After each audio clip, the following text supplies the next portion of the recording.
मैं विवेक एक बार फिर से अपने YouTube चैनल पर आपका हार्दिक स्वागत करता हूं। दोस्तों, फ्राइडे के सेशन में एक वॉलेटाइल सेशन था, लेकिन हल्का सा वॉलेटाइल। एक 60-70 पॉइंट के दायरे के अंदर निफ्टी ने ट्रेड किया और अल्टीमेटली स्लाइटली सी 17-18 पॉइंट हम नेगेटिव साइड पर क्लोज हुए। पिछला वीक तो हुआ खत्म। अब जो नेक्स्ट वीक 17 मई से शुरू होगा, उसमें कैसी पॉसिबिलिटी दिख सकती है। देखिए, मैं अपनी तमाम वीडियोस में कहता हुआ आ रहा हूं कि अभी इंडिया की सिचुएशन वर्स्ट है और एफआईआईज की सेलिंग लगातार हो रही है। लेकिन क्योंकि हमारे कुछ इंडियन इंस्टीट्यूशंस हैं जो फंड्स मार्केट में डाल रहे हैं इतने हायर लेवल पर भी, वो समझ नहीं आ रहा क्यों।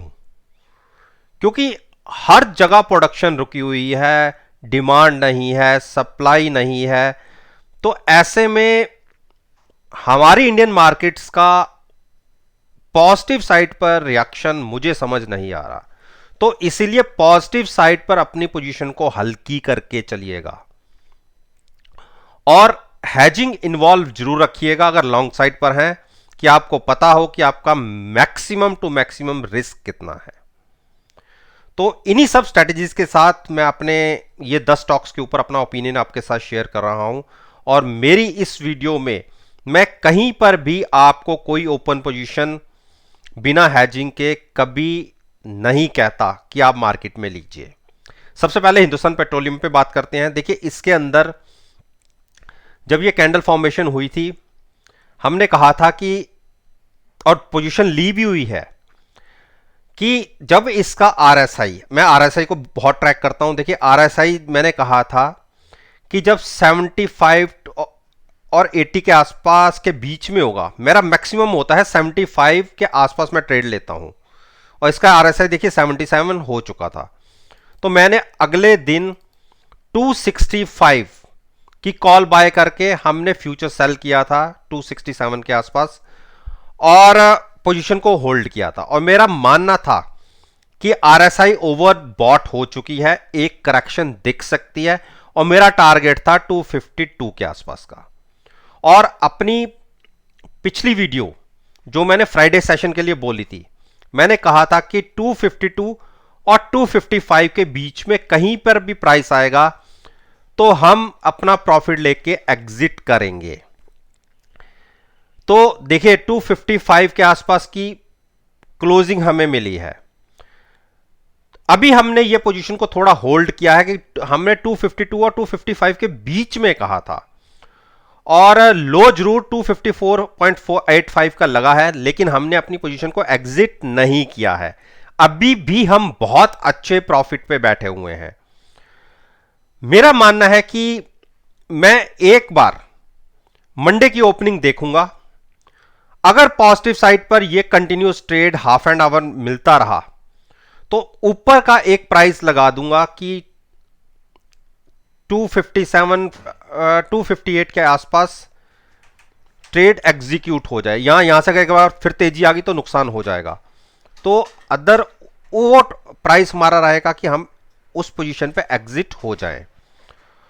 और जिन्होंने नई पोजीशन लेना चाहते हैं उनको मैं वेट एंड वॉच की एक कैटेगरी में रखूंगा कि एक बार अगर 252 के नीचे क्लोजिंग मिलती है तो आप ये मान के चलिए कि स्टॉक 245 तक गिर सकता है। उस केस में 245 के आसपास जब आरएसआई 45-46 के आसपास आ जाएगी तो वहां पर आप पॉजिटिव साइड पर सोच सकते हैं ट्रेड लेने की, लेकिन हैजिंग जरूर इन्वॉल्व करेंगे। तब तक हम थोड़ा सा वेट एंड वॉच की स्ट्रेटजी रखेंगे। अब बात करता हूं मैं आईटीसी। देखिए, आईटीसी में मैंने अपनी पिछली तमाम वीडियोस में, मेरी आप 15 दिन पहले की वीडियो उठा के देख लीजिए, क्या कहा था मैंने कि आईटीसी को डिप पर बाइंग ही रखिए। और पिछले महीने से हम इस पोजीशन को अपनी कैरी कर रहे थे। पिछले महीने हमारी 210 की पुट के साथ फ्यूचर्स लॉन्ग था। वो पुट का प्रॉफिट हमने लेकर अगले महीने हमने अपनी पोजीशन को 205 की पुट पे शिफ्ट किया और फ्यूचर्स को एज इट इज लॉन्ग रखा। और मैंने आपको क्या कहा था, मेरी कल की वीडियो भी देख लीजिए। डिप पर स्टॉक को बाइंग में ही रहिए। मेरा टारगेट था 210 और मैंने कहा था कि 210 के ऊपर क्लोजिंग 220 तक स्टॉक को ले जाएगी और हम बहुत अच्छे प्रॉफिट से इसमें से एग्जिट होंगे। और देखिए जो इंट्राडे का हाई लगा 213, अभी भी हम अपनी इस पोजीशन को होल्ड कर रहे हैं। मेरा यह मानना है कि 217 और 220 के बीच में अगर हम पहुंचते हैं तो वहां पर हम इस पोजीशन से लॉन्ग पोजीशन से एग्जिट होंगे और वेट एंड वॉच की कैटेगरी में इसको रखेंगे। अब जिनको नया स्टॉक नया ट्रेड लेना है, अभी मैं कहूंगा क्योंकि एक बड़ी मूव आ चुकी है, अगर स्टॉक यहां पे कंसोलिडेट होता है, देखिए एक मूव के बाद कंसोलिडेशन में मिलती है, अगर कंसोलिडेशन यहीं होता रहा तो मैं भी 217 नहीं देखूंगा, मैं भी यहीं से एग्जिट हो जाऊंगा। तो नया ट्रेड वालों के लिए थोड़ा सा वेट करिए, लॉन्ग भी नहीं शॉर्ट भी नहीं। हिंडाल्को के लिए देखिए मैंने क्या कहा था कि अगर यह स्टॉक आपको 375 और 385 के बीच में कहीं पे भी मिले, आज हम लगातार तीसरे दिन गिरावट के साथ क्लोज हो रहे हैं हिंडाल्को के अंदर, और यह बहुत बढ़िया अपॉर्चुनिटी है आपको लॉन्ग साइड पर रहने के लिए। गिरावट में ही तो बाई करना होता है। देखिए बॉटम किसी ने नहीं पकड़ पाए कि बॉटम आप कह लें कि यहां से और 350 तक जा सकता है, 360 तक जा सकता है, बिल्कुल जा सकता है, लेकिन अगर नहीं गया और यहीं से 400 हो गया तो क्या करेंगे आप? तो मेरा यह मानना है कि जो हमने प्राइस सोचा था 375 और 385 के बीच में, उसके बीच हम ट्रेड भी किए, उससे नीचे भी गए और उसके बीच में क्लोजिंग मिली है। बहुत अच्छा प्राइस है। At the money put buy करके फ्यूचर्स को लॉन्ग रखिए। मेटल सेक्टर का स्टॉक है, चाइना से डिमांड उठेगी और मेरे को लगता है कि हम फिर से 440 को देखेंगे। और आप देखिए आरएसआई का लेवल भी 54 के आसपास आ चुका है और 45 का मैंने आपको कहा था कि 45 तक अगर आरएसआई आता है, क्योंकि ये हम 70 और 30 के बीच में आ चुके हैं तकरीबन, तो यहां पर बाइंग ही बनती है। आप देखिए पीछे उठा के देख लीजिए, यहीं से ये स्टॉक वापस लौट जाता है। 46 और 54 के बीच की जब आरएसआई होती है तो यहीं से ये स्टॉक वापस जाता है। तो इसीलिए मैं आपको यहां पर बाइंग करने के लिए कह रहा हूं, और वो भी हैजिंग के साथ। लेकिन अकॉर्डिंग टू एमएसीडी देखेंगे तो आपको लगेगा ये तो गिरावट तो और गहरा सकती है, बिल्कुल गहरा सकती है, मैं उस चीज को मना नहीं कर रहा, लेकिन आपको हाई से ये स्टॉक आप देखिए 50 रुपए नीचे मिल रहा है, तो गिरावट ज्यादा से ज्यादा 350 तक, क्योंकि कभी भी स्टॉक ने देखिए अपनी 50 डेज मूविंग एवरेज ब्रेक नहीं किया। ब्लैक लाइन को देख रहे हैं और यहां इस वाली लाइन के आसपास तो ये कई बार आया और यहीं से वापस लौटा है। इसीलिए मैं आपको यहां पर बाइंग करने के लिए कह रहा हूं, हैजिंग के साथ। वो भी कोई अनलिमिटेड रिस्क नहीं है आपका नीचे का, लेकिन हां प्रॉफिट आपका अनलिमिटेड है ऊपर साइड पर। डॉक्टर रेड्डी, देखिए डॉक्टर रेड्डी ने फिर से 5300 5400 के इंट्राडे में हाई लगाए और पीछे मैंने आपको 5000 के आसपास बाइंग करने को बोला था और वहां से हमने हाई 5400 के लगा दिए, तो आपको 400 पॉइंट तो इस तरफ देखने को मिला। हाँ शॉर्ट हमने नहीं करा, और मैंने क्या कहा था कि आप डिप पर फिर स्टॉक को बाइंग कीजिए। और मेरा यह मानना है कि अगर गिरावट दिखती है, वैसे तो यही प्राइस बहुत अच्छा है और ये 9 डेज मूविंग एवरेज, ये चलिए और थोड़ा अपने आप को सेव कर लीजिए 5100 के आसपास भी, और वो 20 डेज मूविंग एवरेज और वॉल्यूम वेटेज मूविंग एवरेज दोनों है। अगर उस प्राइस पर आपको ये स्टॉक मिलता है तो लॉन्ग साइड पर रहिएगा at the money put buy करके। उस केस में क्या है कि डॉक्टर रेड्डीज को आप जो एक कोलैबोरेशन है इनकी रशियन कंपनी के साथ कि इनकी फैक्ट्रीज के अंदर इंडिया में मेडिसिन तैयार होंगी। अभी कुछ डोज इंपोर्ट हुए हैं, लेकिन मास मैन्युफैक्चरिंग इनकी इसके अंदर प्रोडक्शन होगी, तो उसका बेनिफिट लॉन्ग रन में जाके डॉक्टर रेड्डी लेबोरेटरीज को जरूर मिलेगा। हां थोड़े से इनके रिजल्ट्स जो मार्केट उम्मीद करके चल रही थी उस हिसाब से नहीं आए, तो उसका ये एक इम्पैक्ट देखने को मिला जरूर है, लेकिन 4-5 दिन के अंदर ये सब कुछ भूल जाएंगे और ये स्टॉक फिर से आउट परफॉर्म करना शुरू करेगा। तो डिप पर अच्छी अपॉर्चुनिटी है बाइंग करके जाने की हैजिंग के साथ। अब बात करते हैं सिप्ला। देखिए सिप्ला को ने जो मैंने आपको इसको 895 के आसपास बाइंग करने के लिए बोली थी, और आप देखिए 923 के आस हाइज भी लग गए। क्लोजिंग अभी भी हम बुरी नहीं कह सकते, हाँ बेरिश हैमर जरूर क्रिएट हुआ है, लेकिन इंट्राडे में हमने 915 को क्रॉस किया, ये एक अच्छा साइन था। और अगर मंडे को हमें 915 के ऊपर फिर से ट्रेडिंग मिलती है तो मेरा जो टारगेट है वो 950 तो पहला है।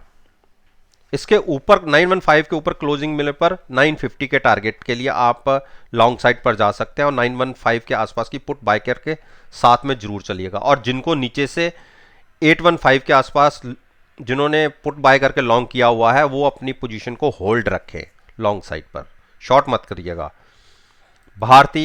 भारती में मैंने कहा था कि इसमें गिरावट और गहरा सकती है, और देखिए पिछले 4 दिन के लगातार हम नीचे के नीचे क्लोज कर रहे हैं, और मुझे लगता है कि हम स्टॉक में 550 फिर से देखेंगे और 545 भी देखेंगे। और अगर 545 ब्रेक होगा तो इस स्टॉक को खरीदिएगा मत, शॉर्ट भी नहीं करना लेकिन खरीदिएगा मत।